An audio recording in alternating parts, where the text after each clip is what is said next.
Hello, everyone. Welcome back to the People's Game. I know it's been a while again. That's definitely my fault, but we move. I promise, we will We get move. we will get more consistent at some point. Consistency and me just don't get on very well. Anyway, I'm Matt. This is my co-host Shane. How you doing, my friend? Hello, how's it going?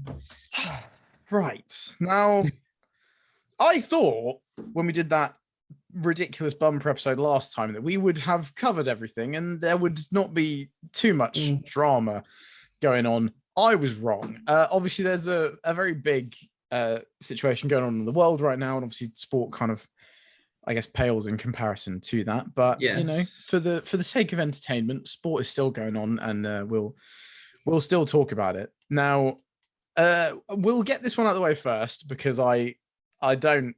It's a very weird like topic, I guess, for me to talk about Mm, as a Chelsea fan, but due to links with the situation, Chelsea are a very big talking point right now. hmm Um, Roman Abramovich has made the decision to sell the club after initially just making a decision to step away and send hmm leadership elsewhere. Um, while I kind of think of exactly what I want to say on this, because like I feel like it's very complex. Is there anything you, as an outsider on the mm. situation, have to kind of chip in about this situation? Uh, well, first off, just want to say our thoughts actually go out to the people of Ukraine, obviously, because what's happening over here there is, well, you can't really put it into words, really. Yeah. But regarding, because it is obviously linked with what's happening with Abramovich. Mm-hmm. Um, he's pretty much been forced to sell the club. Yeah. Um, really, my thoughts of an outsider is, see, the thing is, this could go one in two ways. As an outside fan, this could be a good thing because Chelsea could not be as much of a powerhouse going forward. Yeah. I mean, I joked about with a friend of mine. I mean, potential Mike Ashley go in there. It is a very real possibility, though, because I mean, even if Yeah, whoever does buy the club is obviously going to have to be mega rich because it's going to yeah. be a stupid amount. But Hmm. just because they might have as much money as Abramovich doesn't mean they'd be so willing to Yeah, invest invest in the it go in the or the anything like club. that. So yeah, it's very It's very hard. I personally don't think you'll be as good. Because Abramovich has done a lot for that club. yeah, Um, and you could, I mean, could say one of the reasons you've won all these trophies is because of him. You know, so he's won literally near enough everything. I think he has won everything yeah. I under. think the Club World Cup was literally the only thing we were waiting for. So it seems quite fitting that we've like Yeah, completed football yeah, in quotation yeah, marks just before he's put it up for yeah. sale. So in a sense, like he's done everything. You know, so I for one am glad to see the back of it because Yeah, I can't stand the bloke. I know. So I'm just referencing the kickoff show. So yeah, Drew Geordie, Rory, Adam McCall, and that. I think Rory mentioned that his legacy is not good to him. It wasn't that great because there's some certain stuff he done on and off the pitch that wasn't great. Like apparently, like I think the pitch was owned by the fans and it was no longer yeah. owned by the fans. So, but that obviously that side I don't know because I'm not a Chelsea fan. But Mhm. it's it's interesting. It all depends on the new owners where Chelsea are going to go forward. But as from a Chelsea's perspective, you can't ask for more, really. That's what I mean. It's so difficult because I think that all the points that Rory raises are all um quite relevant. I think, Mm, obviously, like you said, we do owe a lot, potentially, all like of our kind of recent success to him and the money he's put in. But I would be it would be pretty stupid for me to say that everything has always been like sunshine and roses, and he hasn't made any bad calls ever, because he most certainly has. Like the manager situation has been ridiculous at Chelsea at times. Oh God, yeah. It's like I mean, I think the one instance that always springs to mind for me was when Roberto Di Matteo was in charge. You win the Champions League, and he lost his job, and I was just like, oh, what? Like, you've just won the biggest competition probably outside of Euros and the World Cup. The Champions League is probably the third biggest trophy in world football. Yeah. And the biggest in club football. Mm-hmm. Like, I think. So for when that happened, like I felt so sorry for him. And it's just ridiculous the way like you go. I mean, I can't talk now because like Man United have been going through manager after manager now, and we don't even have a permanent manager at the minute. But like, there's been certain instances where Chelsea have had success, and yet the manager still got sacked. Yeah, it just seems odd. Like, there's no guarantee of what you could do as Chelsea manager to keep your job, right? You know, like even when go undefeated. Yeah, like at the moment, it's still very like, you know, I like I said this in kind of a recent video, but I weirdly feel like safe with Thomas Tuchel. I think even if Abramovich was staying, I for the first time as like a Chelsea fan, actually feel like the manager is like safe. Mainly because with the whole Lukaku situation, the club has been very on Tuchel's side rather than on the players' side, which is a very previous thing that Chelsea have definitely done. So that kind of felt refreshing, I guess. But, you know, even then, when like we've kind of drawn too many games, it seems very quickly like, oh, he's on tenterhooks now. And it's, I don't know. It's a bit scary being a Chelsea fan, not kind of, you know, you don't, because I really liked Antonio Conte, but then as soon as the second season started not going ideally, I was like, okay, well, better not get too used to this guy being around. You know, it's worrying. I mean, just generally as a fan, I guess I will be, you know, I'll be sad to see Abramovich go. I mean, as being the kind of age that I am, he's the only owner I've ever really known of Chelsea. So it's almost like, you know, having gone from that into complete unknown is really weird. You know, we'll see. It could either go one of two ways. It could either be good and nothing will really change, although I doubt that. Or like, I don't think it's going to be like where, like, for example, you got Newcastle's owners where like Newcastle, like, you know, eventually they're going to be challenging for top four, stuff like that. I'm not, because like Chelsea, I think will always challenge for top four. But until those new owners come in, we don't know if these new owners will be like, okay, title winning. Because I'm now kind of thinking, does this pave the way for a narrative for Chelsea to just like fall off and just become a regular Premier League team, and maybe Newcastle just take our place in like the big six? I can't see that happening because Chelsea were a big club before Abramovich took over anyway. Yeah, they just weren't title, like, consistent title challengers. Like, yeah, he's turned us into something different, I guess. You know, so like, you know, when the Premier League season starts, you're like, okay, Man City, Liverpool, Chelsea. You know, not so much United, but in the like previous years, you'd go United. It'd be okay, one of those four teams will win the Premier League. Yeah. So it's hard to say what's going to happen going forward.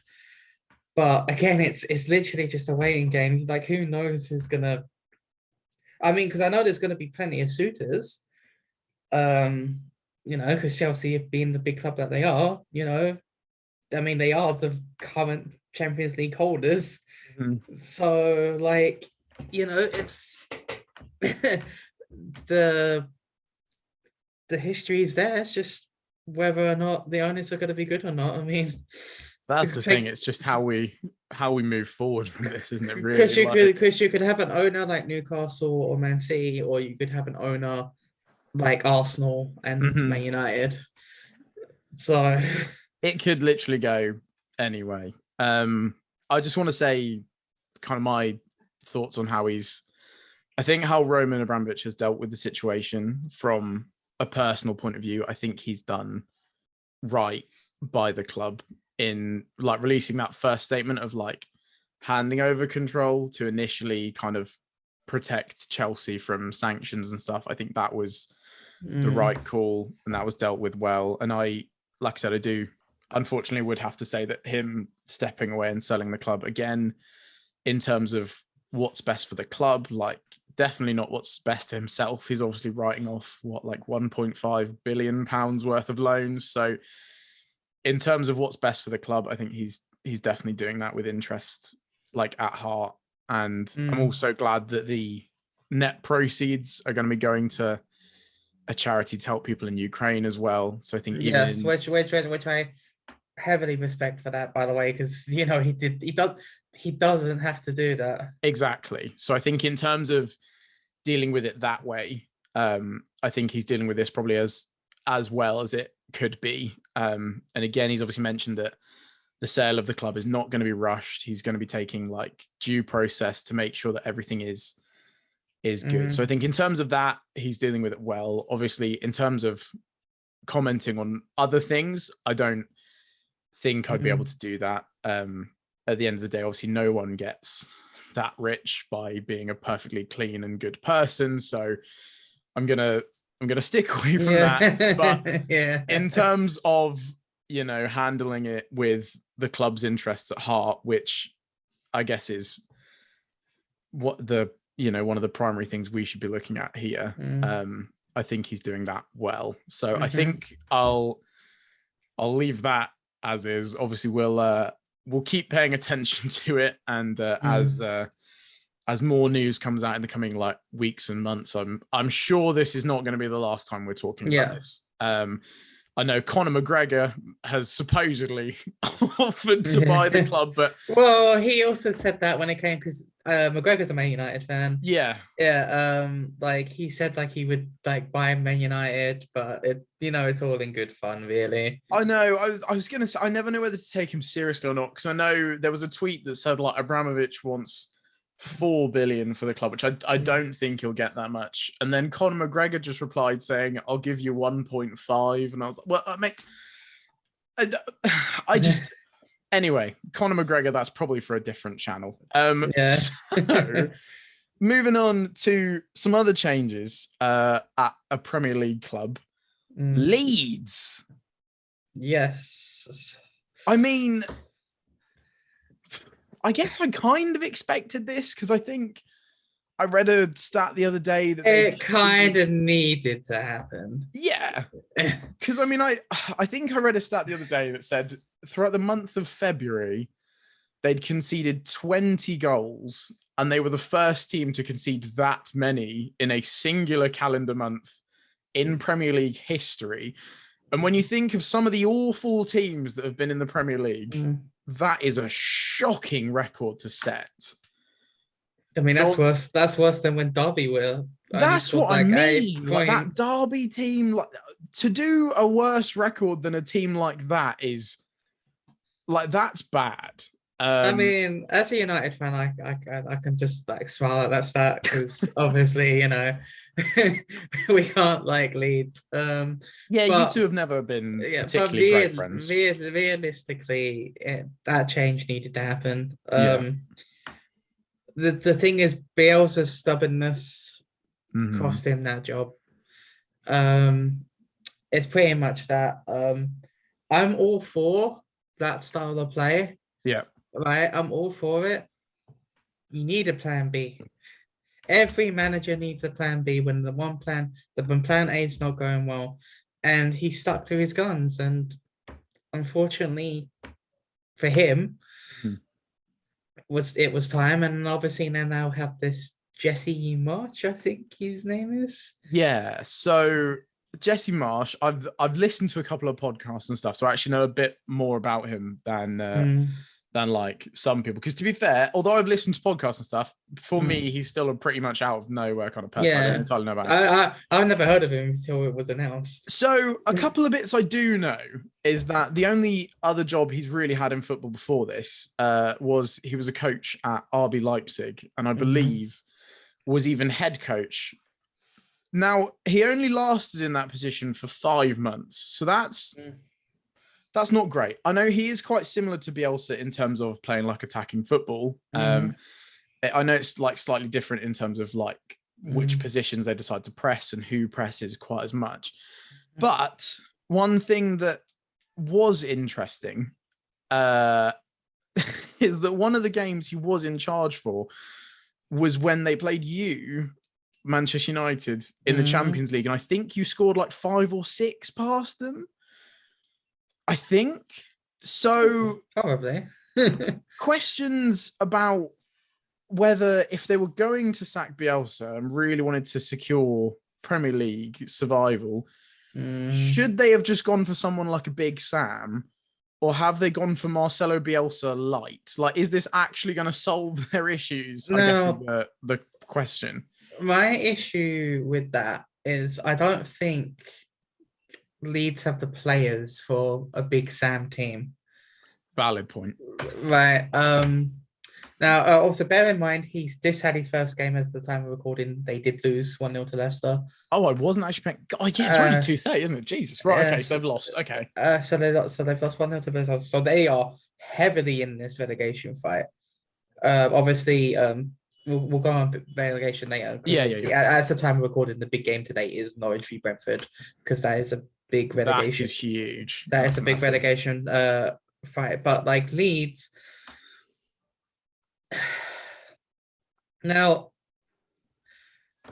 I actually think, and again, we'll go into this later, I think either them or Brentford will go down. Okay. But again, we'll get into this later. But regarding, look, Bielsa to Leeds fans is like, won't consider him a legend. Right, but he did get them back into the Premier League after all these years, and he's always going to have that. Nothing's going to take that. Nothing's going to change. And to most people, his style of football was, very, very attractive. So because like when they first came into the Premier League, right? Not so much this season, but when the first season, last season. When they came into the Premier League, you'd go to a picture list, your team would you'd be like Leeds, you're like, shit. Yeah, 100%. You'll be like, crap, they're gonna freaking come at you. You're gonna be in a game, and like, if your defense in particular is not on it, Leeds will score 3-4. Yeah. 3-4. But I believe I said this to you, I think maybe in the previous video about off stream, but I think I said to you, it's just like, I think teams have found Leeds out.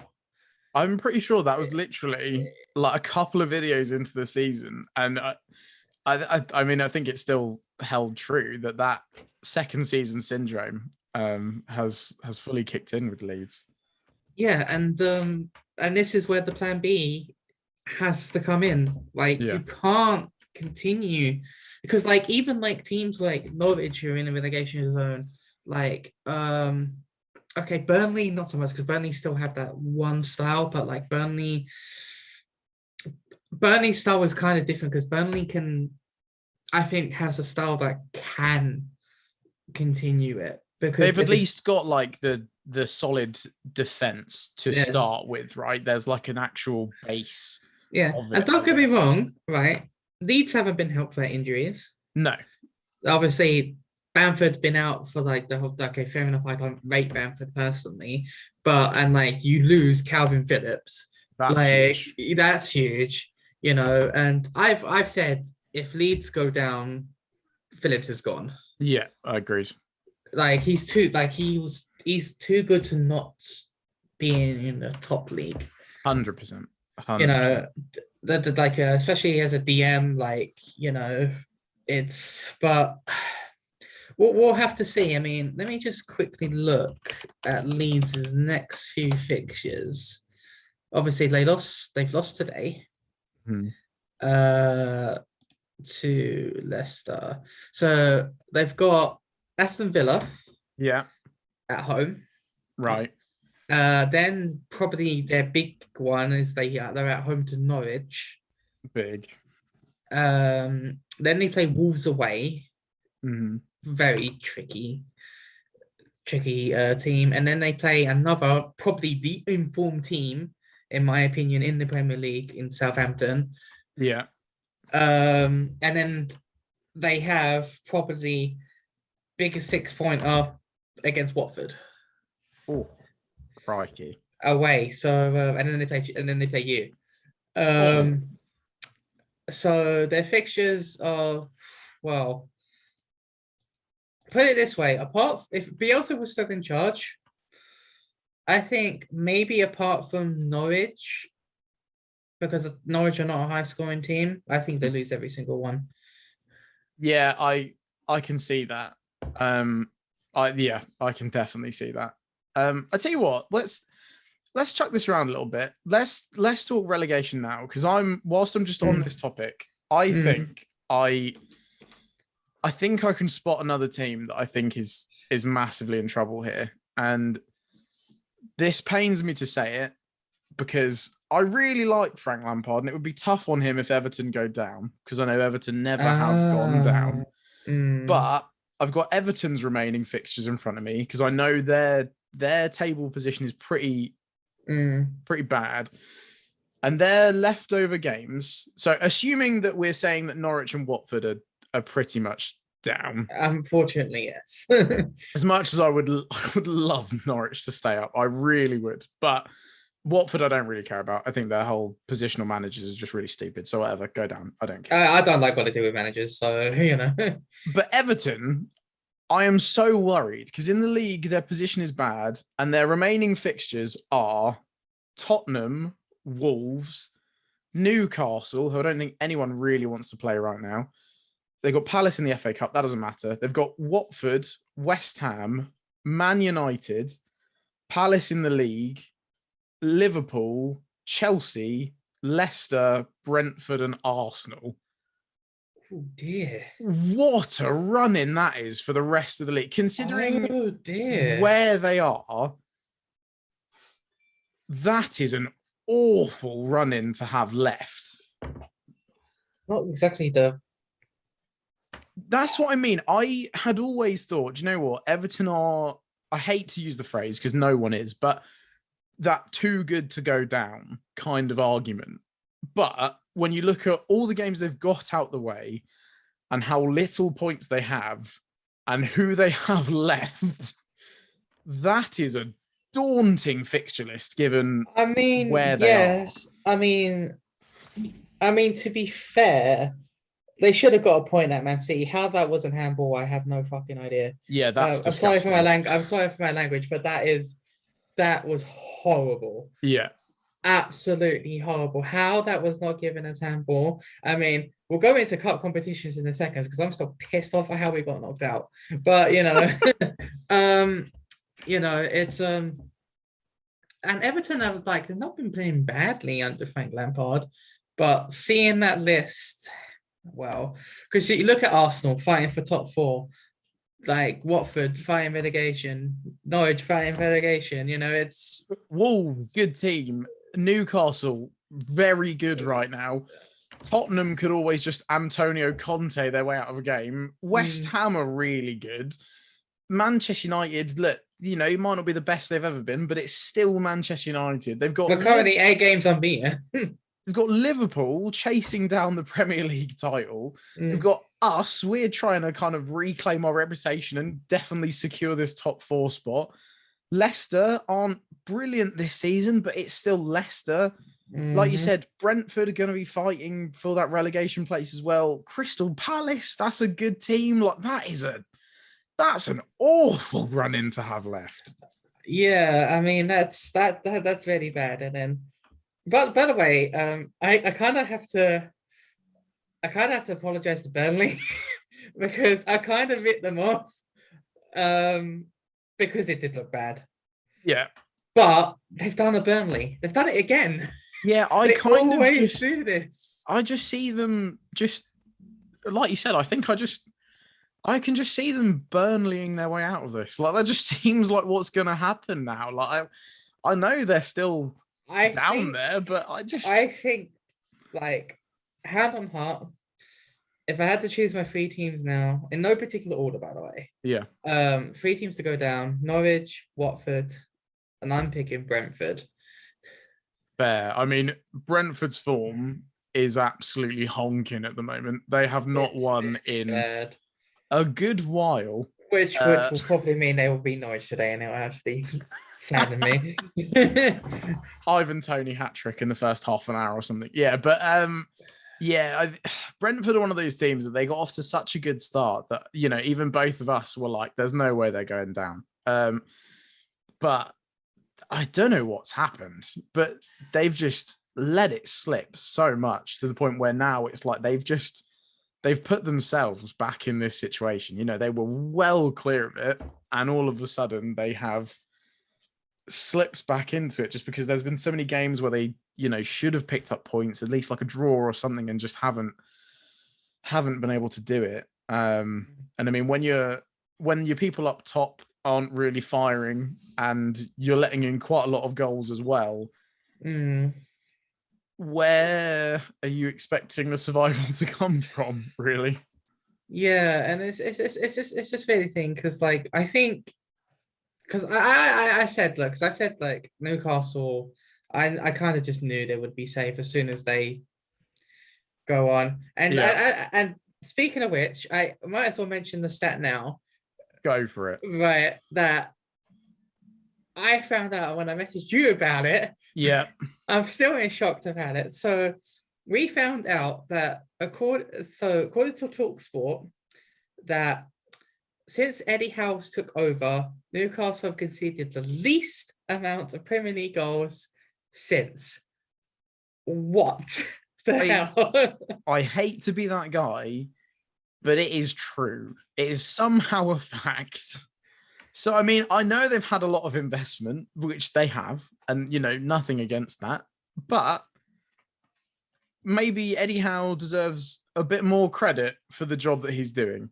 Because bearing in mind what they were like under Stephen Bruce, I don't know why I called him Stephen Bruce. That felt weird. No one calls him Stephen Bruce. That's not. Anyway, under Brucey, what that team was nothing short of a shambles. So to see them now having the best defensive record since he took over, fair play, Edward Howe. I will allow that. That's quite impressive. Yes, that is very impressive, and you know, so it's just going to be very interesting. Relegation is because you would usually have that one team that you'd be like, oh, they're gone. Yeah. But even now, like all the teams are still really in it. Yeah, Norwich are in the worst position right now, but they could still survive. I think that's what's so crazy about this season, though, is that in terms of relegation, there's a solid 7 or 8 teams that are still in that dogfight, which is crazy. Norwich are on 17 and Newcastle were on 25. So 1, 2, 3, 4, 5, 6, 7 teams fighting. It's insane. Normally at this point in the season, like you said, you've got 1 or 2 that are gone, and then there's one space. Like, yes, I'm assuming that Norwich and Watford are still going to go down, because I'm assuming that, yes. As much as I like Roy Hodgson, I can't guarantee that he's still there at the end of the season. Like he should be. But I don't know. It's Watford. It's Watford. Like if he loses, are Watford playing today? Maybe. They're playing Arsenal. Oh, he's gone then. That's it, man down. But you know, like not today, but this weekend they're playing Arsenal this weekend. It is silly. Watford are just scary. Like I said earlier about how I feel about manager security at Chelsea. I cannot imagine how Watford fans feel. That must be ridiculous. Like you just never get attached to anyone. This is what I mean. I mean, you look at the guy that got sacked earlier this season. He wasn't even doing badly. No, they were nowhere near the relegation zone. He had such a good start after what, like 6, 7 games, and they were just like, fancy a change, bring in Claudio Ranieri. Why? And then he's gone, and then It truly bizarre. Anyway, I'm gonna. Oh God. I really hope that Frank Lampard gets the job done, because the team is good enough that they should be nowhere near down there. And that's probably a conversation that we maybe need to have about Rafa Benitez, because he's either pulled off the ultimate sabotage as a Liverpool superfan, or something's gone wrong somewhere. But as much as I have faith in Super Frank, just looking at that fixture list is horrific. I can't see Everton going down. I know. I can't see it. I can't. Like, it seems like the kind of thing that only happens in FIFA when you're like 10 years into a career mode. So like football manager. Yeah, right. So, but there's a lot. I feel like there's just so much wrong at Everton as well. Like, the whole sort of structure behind the club just seems like weird. Like, for their owner to have invested as much money as he has done, and for them to be in this situation after it seems truly bizarre. If they went down, they'll come straight back up. Yeah, but would they? Because if I think they would. Down, I think they would. I mean, Newcastle went down; they came straight back up. It's difficult. You'd imagine they would, but it's never. But then again, saying that, the Championship is. That's what I mean. Like, they could do a Sunderland. Like, I never. They won't go down to League One. No way. I'm calling it now. No, I'm joking. But I'm gonna stick to it. I've brought up the fixture list. I've got my evidence. I'm gonna go with it. Like I said, I feel like they're one of those teams you'd just be like, they're too good to go down. But Super Frank, prove me wrong. I believe in you. Kind of semi. Maybe not. I've just predicted you to go down. So maybe I don't believe. We move anyway. So we'll move on. We'll do top 4 a bit later. The cup competitions, because all of the cup competitions have happened. Let's talk about the Carabao Cup first. Okay, let's do that. Because it was a final, so it is the bigger thing. Let's do that. So, final of the Carabao Cup, Chelsea versus Liverpool. And one of the most exciting 0-0s I've ever seen. Yeah, it was bizarre, wasn't it? Because, I mean, although it was although it was a 0-0, and extra time normally wasn't the highest quality of football. Like, the quality did kind of drop off a bit, but that's extra time. It is going to. But from the word go, when I was watching that as a Chelsea fan, I was so tense. Like, that game was so. Like, I don't know how to explain it. It was just so, like, you could tell they were just, both teams were playing their own kind of game. Like, Liverpool were like pretty dominant with possession, but didn't really do too much with it. Yeah. Whereas we tended to have the ball a bit less, but we were so not like route one. We didn't just kind of lump it forward, but we played such good football and really made some such good chances, which is kind of why when we did eventually lose it, spoilers, although if you didn't know that by now, then where have you been? When we lost, oh God, penalties. We need to talk about that. Bloody hell. Right. When we lost it, I wasn't like, I was upset, but I kind of wasn't, because we had so many opportunities to put the game away that it was our own fault that we didn't win. So whatever. The penalty shootout. I backed the decision at the time, and I still do, because I get the reasoning, but to come on to win the penalty shootout, to let in all 11 and then take your penalty like a goal kick is questionable. Thinks he was in the Six Nations. Literally, someone, I think one of my friends' regular Twitch viewers just tweeted me saying, was he taking a field goal in American football? And I was like, wow, that's wow. But I mean, yeah, probably he would have scored a good one with it. So, I mean, again, as an outsider, please offer me your perspective, because I've spent so much Okay, time. so on the reliving game itself, I think Chelsea threw it away. Now I'm probably gonna get a lot of hate for this, but I've never rated Mason Mount anyway. Oh my God! Um, What? and his chances, especially his second one, how he's missed, I don't know. Yeah, he could have done better. I'll allow that. How he's missed, I have no idea. The Pulisic one, look, I'm thinking early in the game, look, it happens. Yeah. Right. But Mason Mount had 2 chances, especially the second one. Need to be burying those. Like, you need to be burying those. First off, regarding the Liverpool disallowed, because there was so many disallowed goals, but the one in particular with the Van Dijk, for me, that was the correct call. Because look, he was holding the player back. I think it was Reece James, I think. And I obviously doesn't, I think it shouldn't really matter, but a player like Reece James would probably, for me, get back there. You know, so that one for me was the right call. Now, Lukaku's goal, I have 2 problems with it. It's one, I personally wouldn't like that ruled out offside, because it's his arm. You can't score with your arm. Yeah. But don't be offside there. Yeah.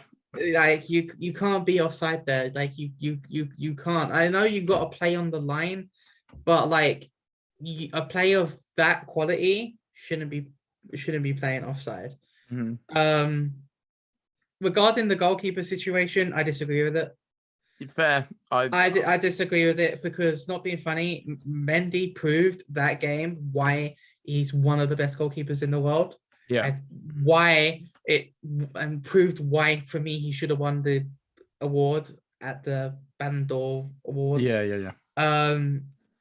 For me, it was a stupid, because look, I can understand the reasoning why it happened. Yeah. Right, Kepa's record and anything. But for you to do that, to only get close to 1, then sky your penalty, realistically, for me, you kind of have to put that on Tuchel for making the decision, really. Yeah, I get that. I think that's a valid criticism. I think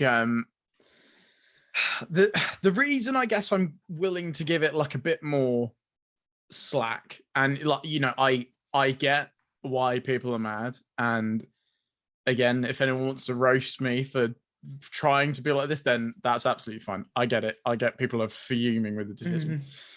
The reason I'll cut it a bit of slack is because we did exactly the same thing in the Super Cup, and it worked. Like, Mendy was good for the game.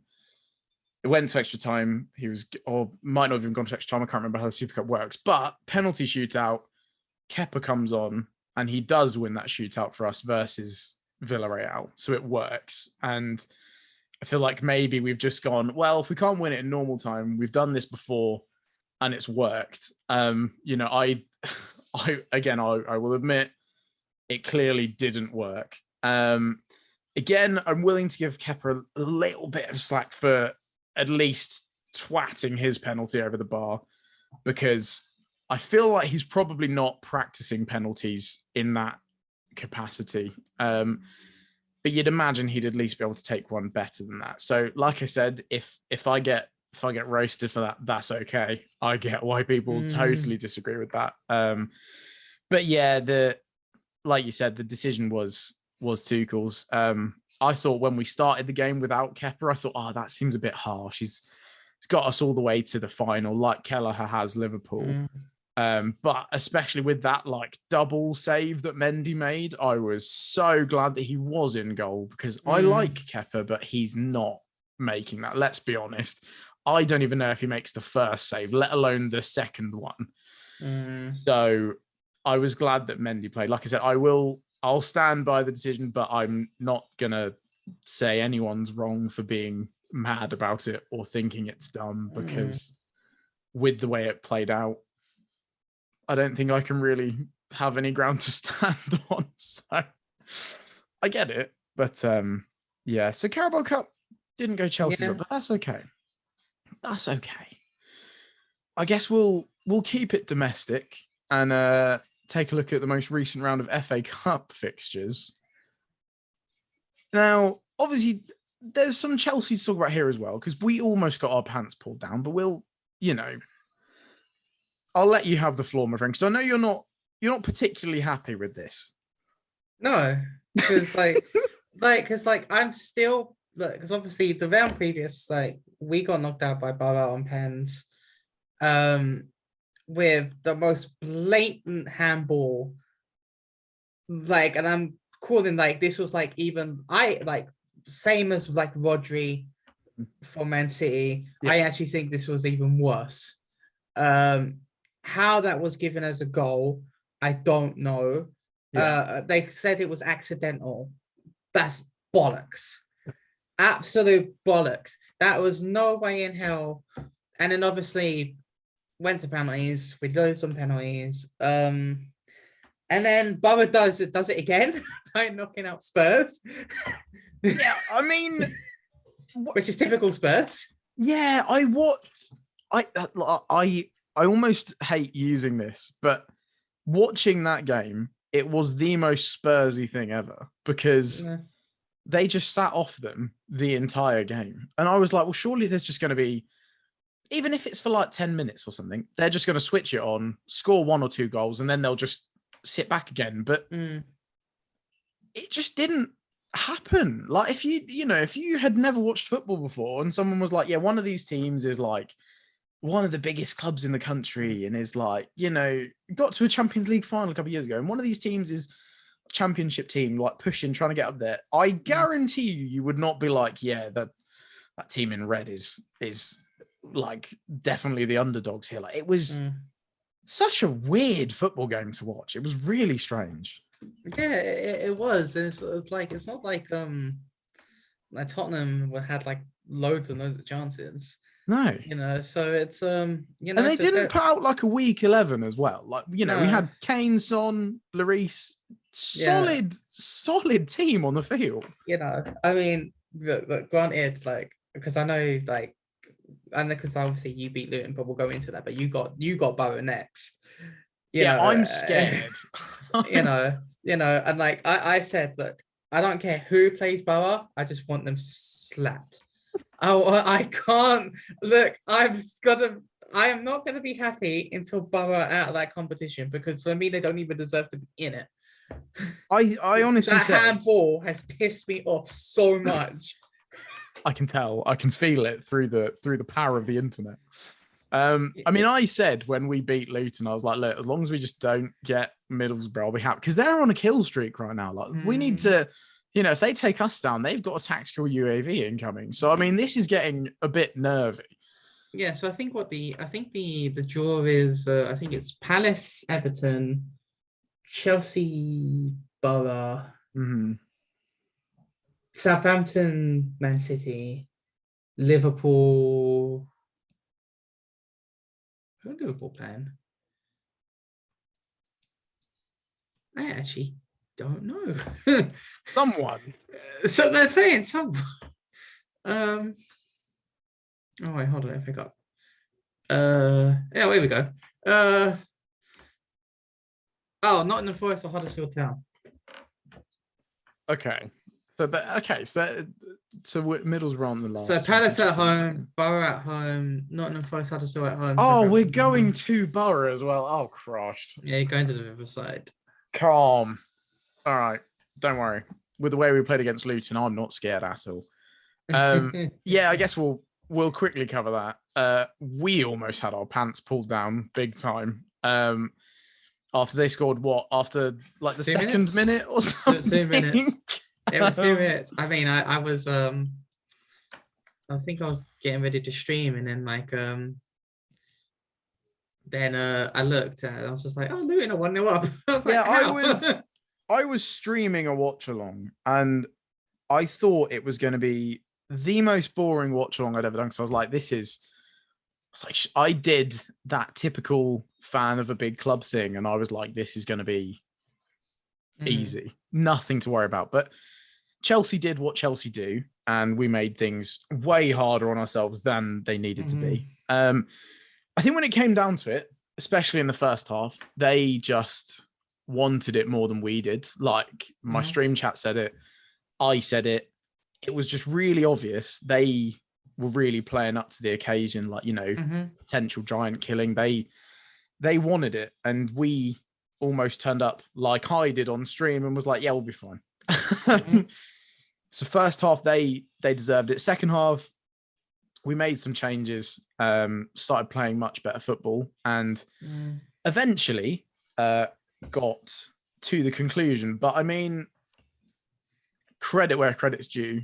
Luton played a good game of football, and it's a good Luton side. Like, I think they're like 6th in the championship. Like they're chasing, they're competing. So it's a good side, and I don't want to do anything to undermine them because they played us right to the wire. They pressed us, they made us uncomfortable.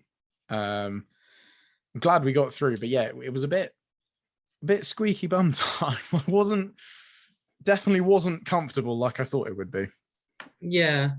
And speaking of which, talking of competition, I think actually this is the perfect time for my little stat. So now, for the past few years, I have been complaining that Man City have been getting easy draws. They do seem to get quite so easy. I went through their past since 2016 and I looked at their draws. Oh my God. And I actually have it in front of me. You absolute madman. I can't believe you've actually done it. So this is the Carling Cup, right? And I noticed a very good trend here. Okay. A really interesting trend. Okay. So in 2016, they played Swansea. Yeah. Then they lost to United. Right. In 2017, they played West Brom. Yeah. They played Wolves, Leicester, Bristol City, Arsenal. Right. Okay. So that not so bad. That's okay. That's all right. 2018, Oxford United. Yeah. Fulham. Leicester City. Okay. Burton Albion. Then they play Chelsea. Relatively easy. Yo, imagine getting something like Burton Albion that late in the competition. Wow, that's cool. That was semi-finals.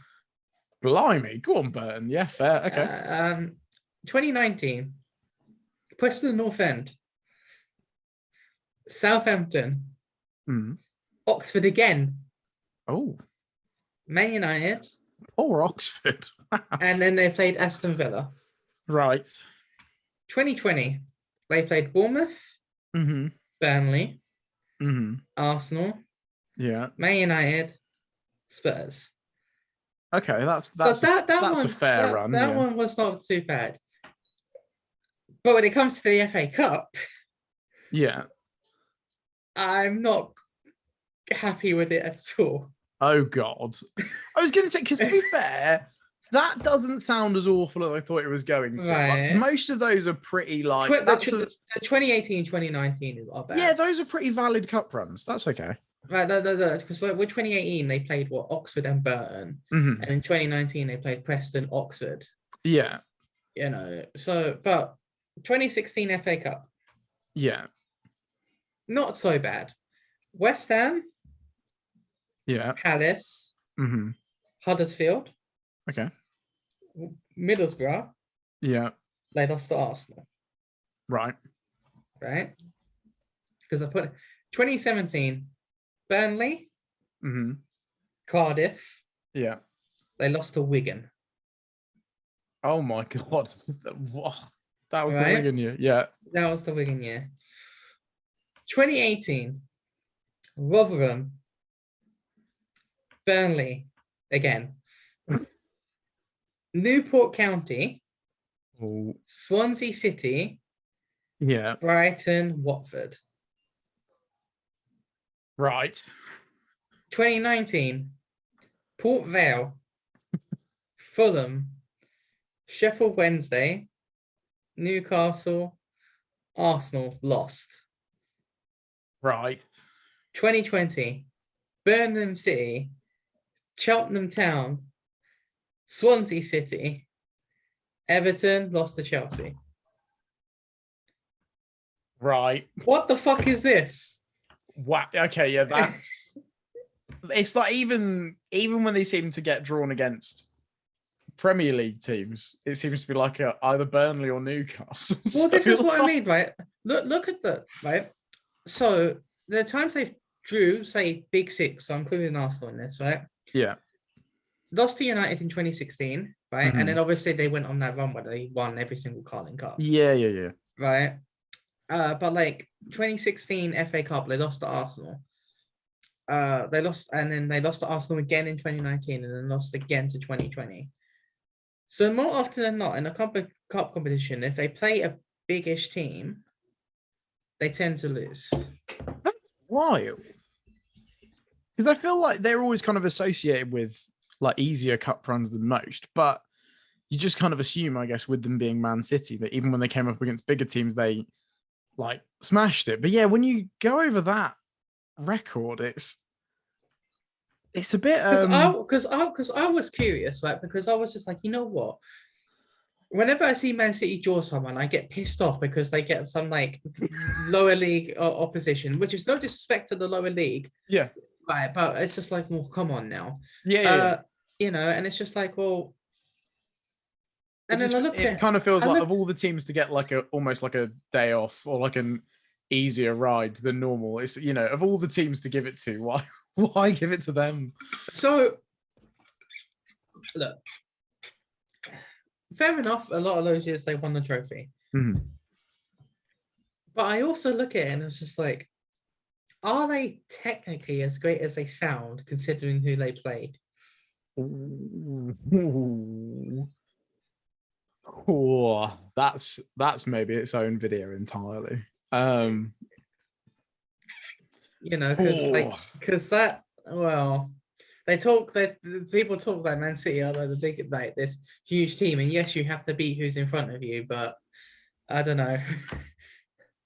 I guess you could counter argue that maybe by saying that, you know, with them winning the Premier League, they'd have to be, yeah, of course. I guess that kind of significant. Oh, but yeah, I suppose with the cup runs they've had, I guess a point could be made. But yeah, I guess like you said, you know, you can only beat who's in front of you. Obviously, let us know in the comments if you guys have any thoughts on that, because that's actually quite juicy. I hadn't thought about that. Yeah, I thought I'd look it up because it just kind of annoyed me as a United fan. No, I mean, fair. You go, mate. I'm proud of you for doing that research. Right, so I guess we'll quickly touch on European competitions as well. In terms of the Champions League, obviously last 16 first legs have been played. So it was free. Yeah, there's no point even talking about that. They could just field the kids in the second leg. Not that Pep will. He'll try and probably break the record for most goals scored in a last 16 tie or something.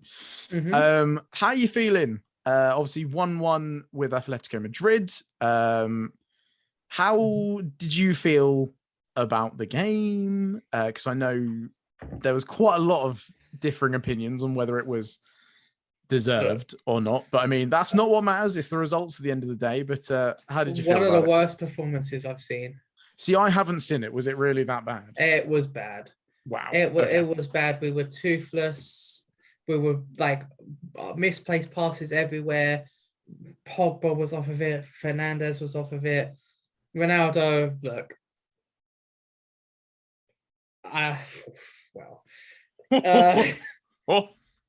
The more I watch him, the more he pisses me off.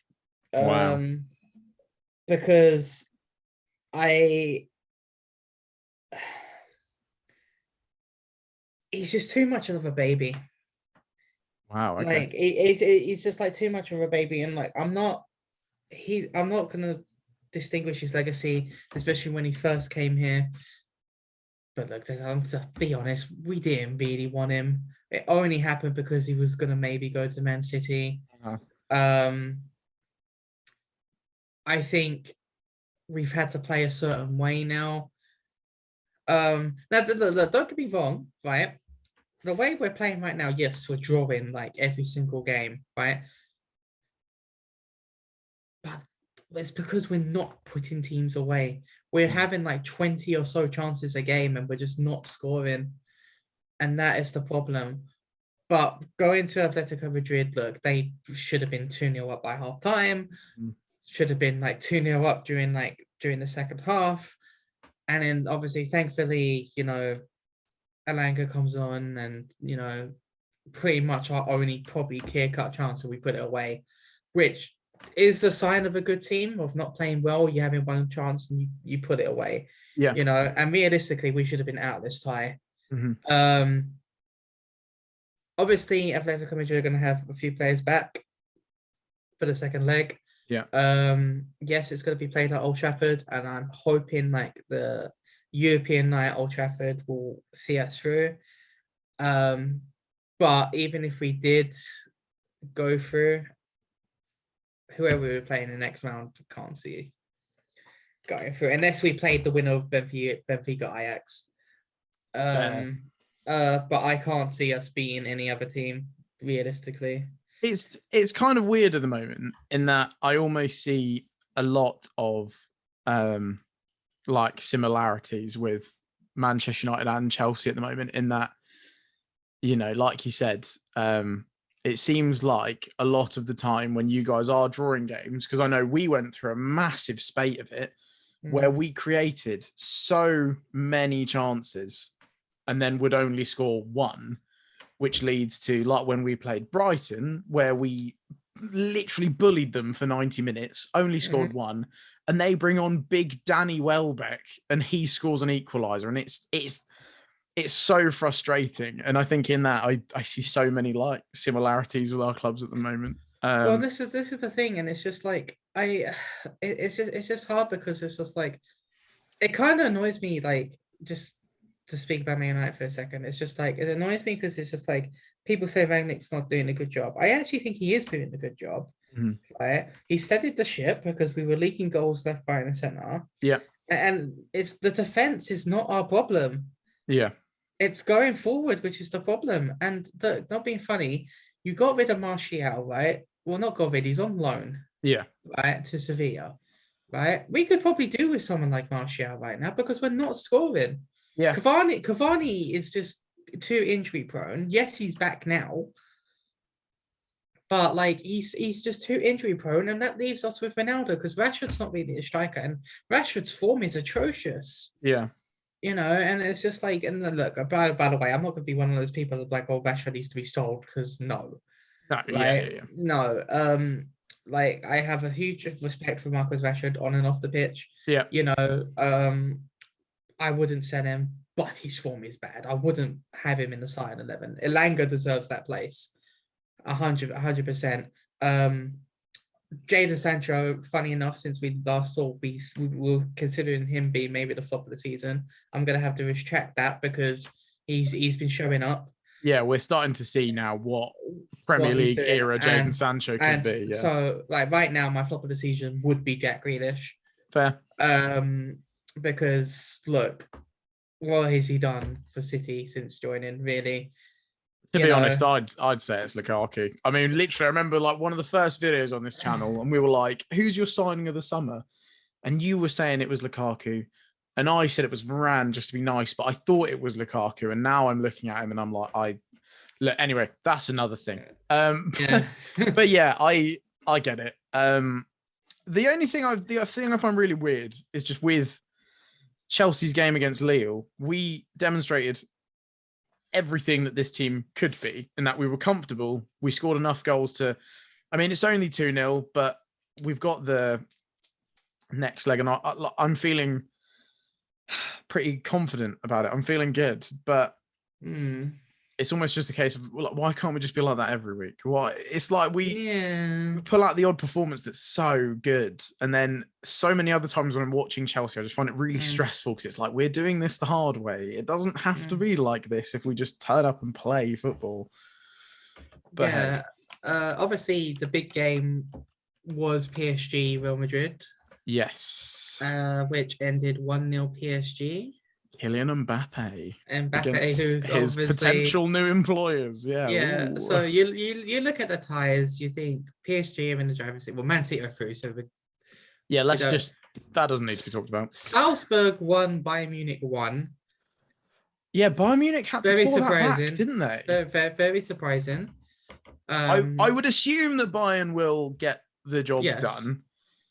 But it's not the Bayern of old. No, that's the thing. This isn't, obviously they're still an incredible team. Let's not pretend that they're not. And you know, you can never write them out of anything.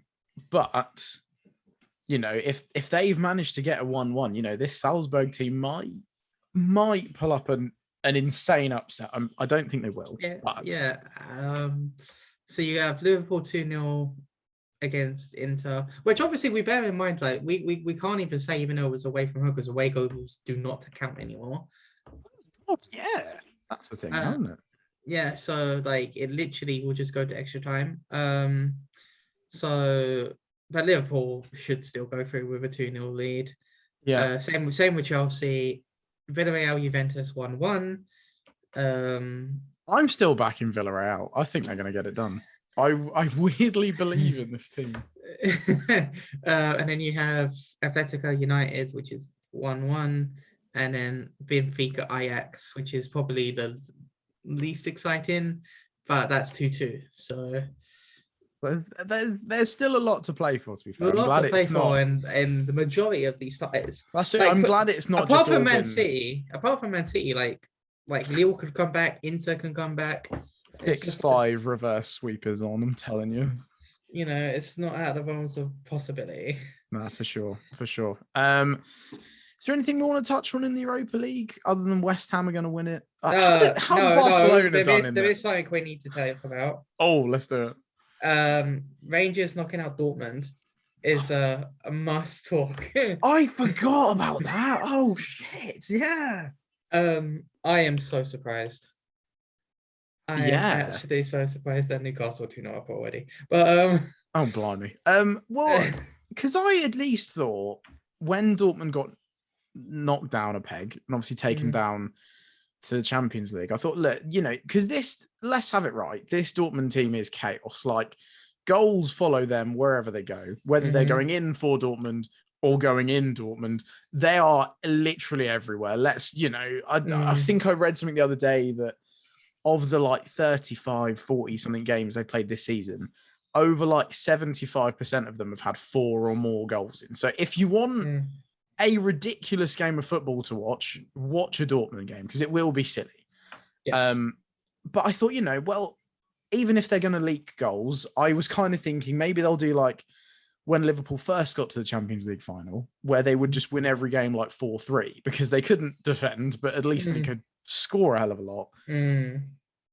That is massive for Rangers. Yes. I mean, it's a big thing that Dortmund go out, but in terms of Rangers and bringing Scottish football even more to the European table, obviously I know that Gerrard did quite a good job with them anyway, but that is huge. Oh, that's so big for Scottish football. Like it's like so big. You know, that would probably leave Barcelona as the favourites now for the Europa League, which is funny enough. Barcelona in Europa League? What's going on? I think Barcelona are going to win it. Well, I mean, yeah, because they've knocked out Napoli, and Napoli are no slouch of a team. You know, and 2 of their biggest rivals for me to win the Europa League are playing in the next round in Sevilla and West Ham.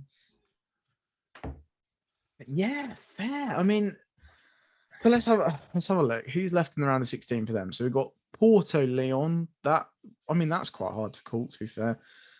Betis, Frankfurt. So, you know, we're definitely getting down to the bigger names in the title. Yes, Sevilla, West Ham. That's going to be tough for West Ham. Yes. Leipzig versus. Okay, so this one we obviously don't know about because Spartak Moscow. No, they're gone. With what's happening, are no longer in the Europa League. So I don't. Do RB Leipzig just RB Leipzig get a bye? Wow. Okay, so Leipzig have lucked out there, but I think Leipzig get the bye. Yeah. Barca, Galatasaray. Barca are a bit of a mess right now, but you'd assume they'd get through that. You say that, but like they've got to go to Turkey. Oh, that's true. That's a bloody hostile place to go for any visitor, even for other Turkish teams. It's intimidating to go to a Turkish team. So I mean, yeah, fair.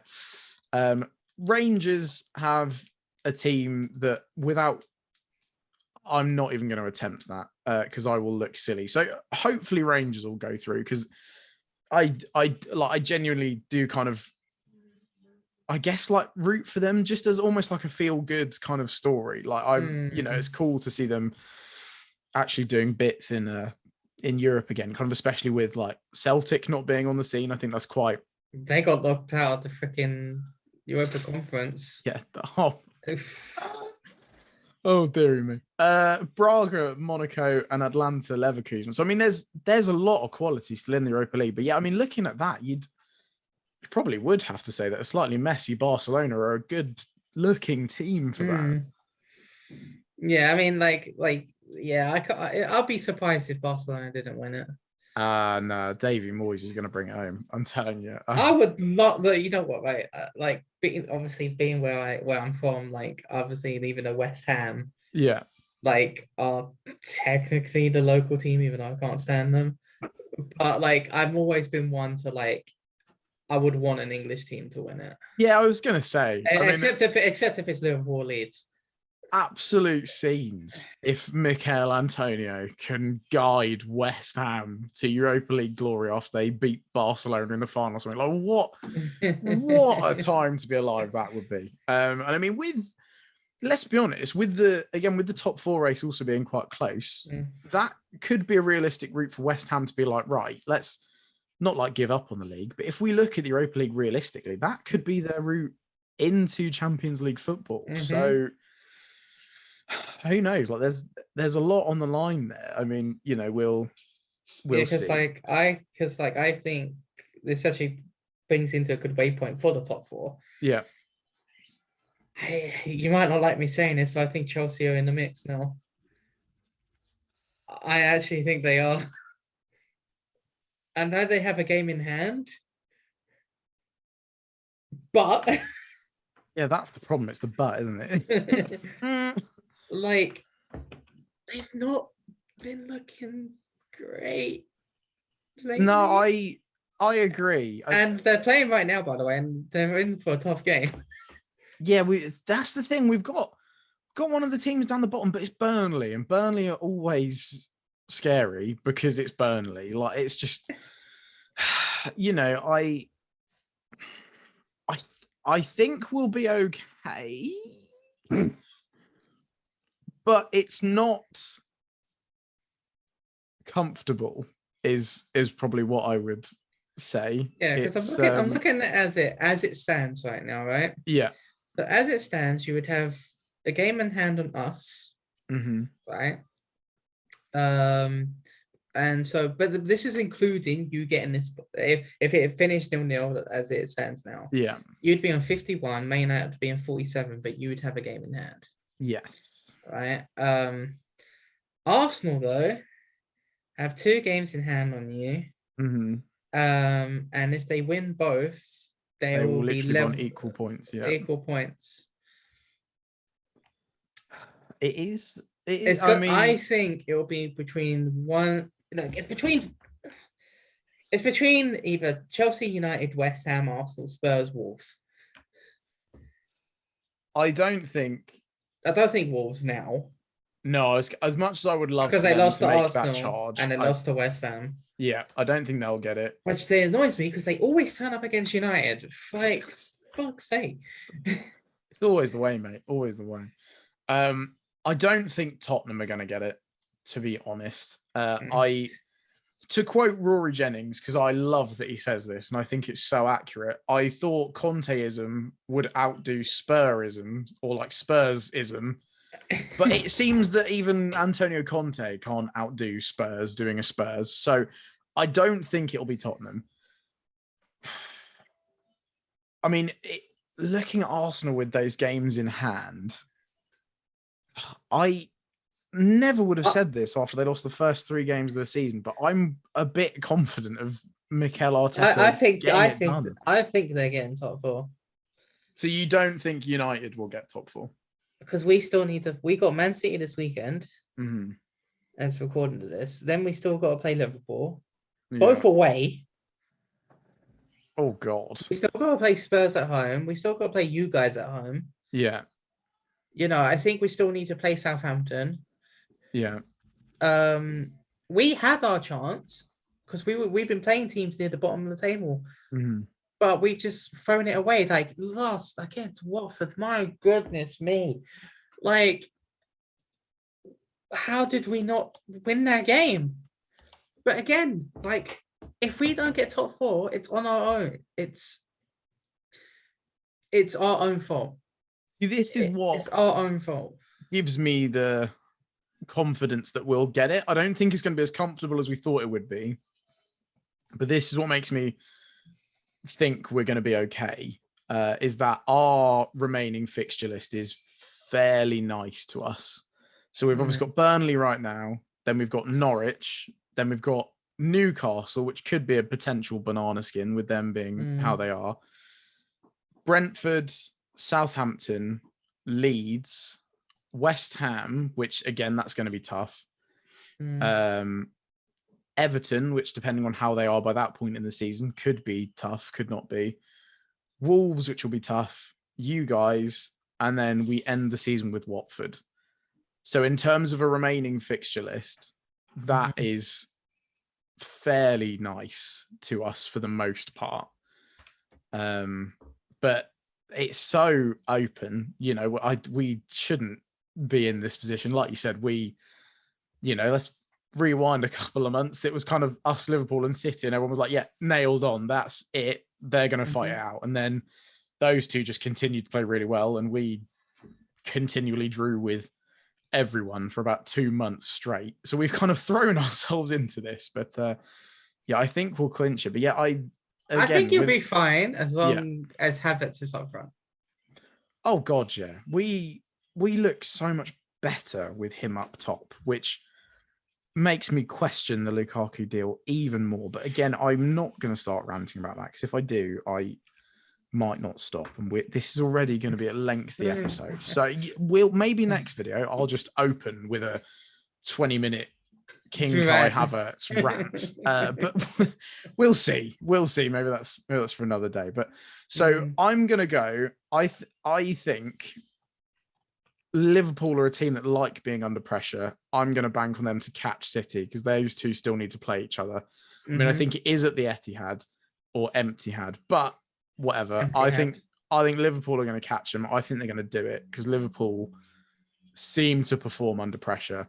And as much as, obviously being a fan of a big team, it pains me for any big team to win anything. But the fact that Liverpool fans couldn't really celebrate their other Premier League title because everyone was locked away, I think it would be quite nice for them to actually be able to celebrate a Prem title. Whereas I'm sure City will be able to do that again another time. I doubt, they're just going to disappear off the face of the earth at some point. So I think Liverpool are going to get it. I think City are going to finish second. I think we're going to keep third, but it probably will be uncomfortable, and we'll have to beat Watford by like 7-0 on the final day to make sure it happens, because we love doing things the hard way. And I think Arsenal are going to sneak that 4th spot, just because I just don't trust this United team entirely. And I think West Ham have got a very thin squad, and if they really do want to make a deep run in the Europa League, then keeping up with both of those comps is going to be hard. See, mine is slightly different to yours.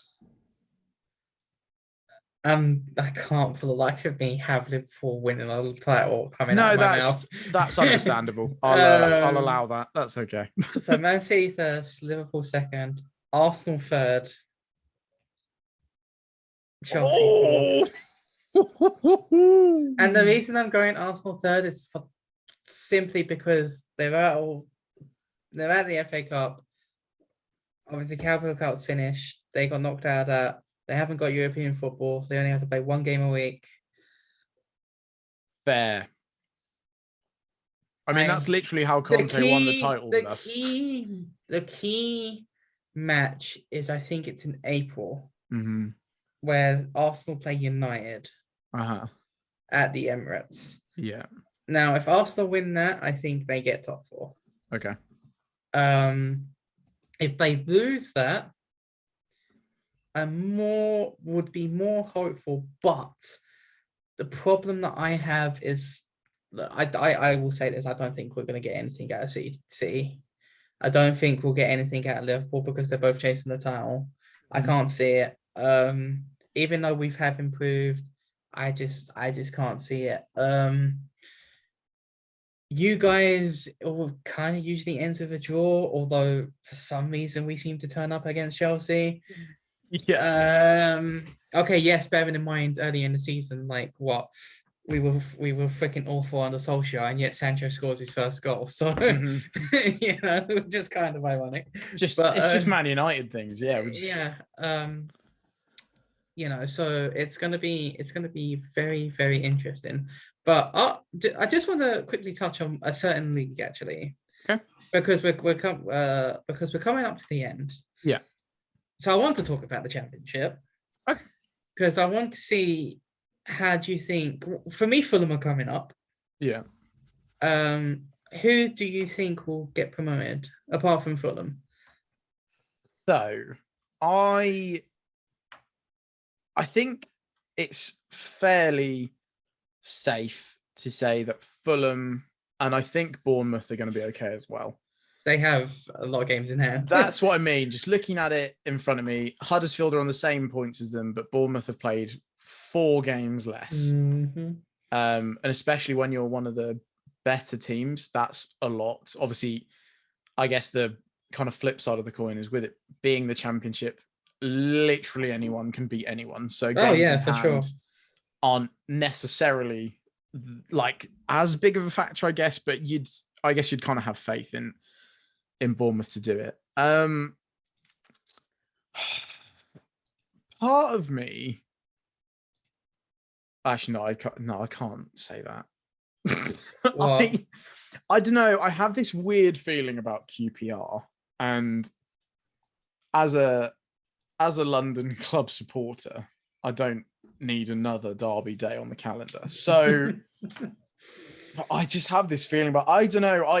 I find Middlesbrough quite scary, but you know, cup competitions and league competitions are very different. Well, the thing is, I'm looking at this table right now, right?